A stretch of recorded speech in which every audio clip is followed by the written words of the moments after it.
साताऱ्यामध्ये यंदाचं 99वं साहित्य संमेलन अखिल भारतीय मराठी साहित्य संमेलन पार पडणार आहे।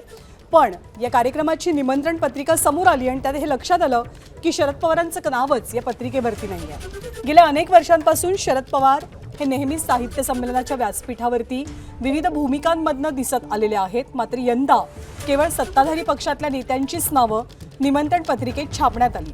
याबाबतीत संमेलनाचे स्वागताध्यक्ष मंत्री शिवेंद्रराजे भोसले यांना विचारलं असता निमंत्रण पत्रिकेवर सत्ताधाऱ्यांच्या नावांचा उल्लेख आहे, मात्र महाविकास आघाडीतल्या सर्व नेत्यांनाही निमंत्रण दिलं जाईल असं त्यांनी स्पष्ट केलं।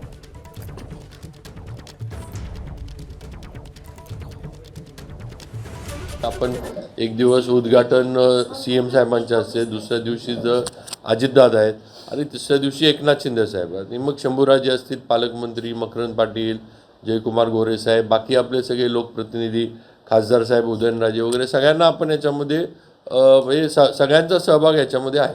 तर आपण पत्रिका वगैरे सगळ्यांना दिल्यात, अजून पण आपण पत्रिका सगळ्यांना देतोय, निमंत्रित करतोय।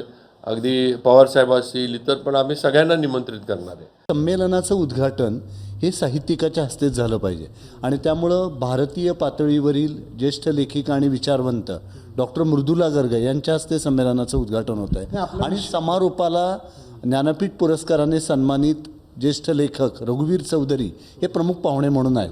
तर त्यामुळं महामंडळांनी हे उद्घाटन आणि समारोप या ज्या दोन महत्त्वाच्या गोष्टी आहेत तिथे महत्त्वाचे साहित्यिक असतील अशी सगळी रचना केलेली आहे आणि आपली अशी काही भूमिका नाही आहे की राजकारण्यांनी या व्यासपीठाकडे येऊ नये वगैरे।